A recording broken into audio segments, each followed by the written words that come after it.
So yun guys, magandang umaga po sa inyong lahat. Welcome for my vlog today. Iyan.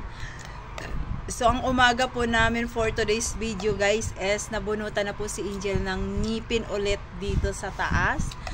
Then so far, wala naman siyang nararamdaman dahil dalawa ang anesthesia na tinusok. Anak, tama diba?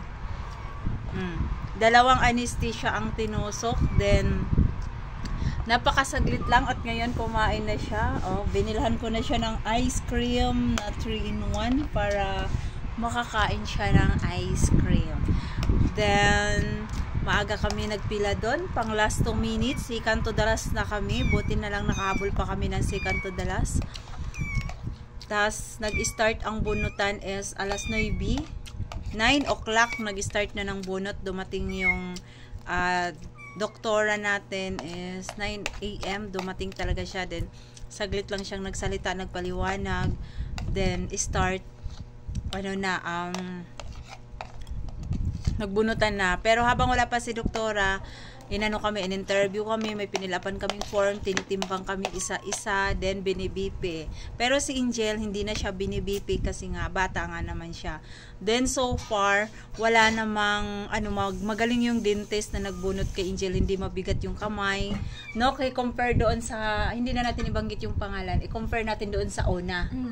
Mas magaan tong pangalawa kaysa doon sa una. So, hindi na namin banggitin yung pangalan kung saan siya nagpabunot ng una. Hindi rin tayo pwede manira. Huwag natin siraan. Then, mas magaan yung sa pangalawa ngayon. Ala, tumalo na laglag ng pusa. Oh, Sophie! No! Tapos, naghintay kami, kumain kami, pinakain kami, hindi daw tinapay, hindi din, hindi daw tinapay, palisin mo nga ang ingay, hindi daw tinapay, hindi rin noodles ang kakainin, kailangan rice, talaga ang kakainin rice. Then, ayun nga, pinakain ko siya ng rice, kumain kami. At nagulat naman ako sa aming kinakain na hot silog doon sa tapat ng bunutan ng ngipin.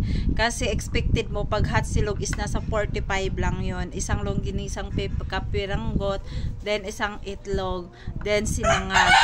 So expected natin pag kumain tayo ng mga ganun is nasa 45 pesos lang. Pero guys, ang binayaran kong bill is 150.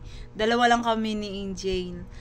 150 ang binayaran ko. Ang laki, hindi ko alam kung magkano yung bill. Hindi na ako nagtanong, nagulat na lang din ako. So okay na yun, at least nakatulong din tayo sa kapwa natin. Then ngayon, pag uwi ko, ayan, bumili ako agad ng ice cream, pinakain ko siya, then kumain na kami chicken curry ulam namin. Ayan, at ayan na siya, nakangiti na siya. Sabi niya sa akin is tanggal na daw yung kalbaryo niya sa buhay niya dahil tanggal na yung dalawa niyang ngipin. So, that's it, and maraming salamat sa inyo pong lahat. Thank you.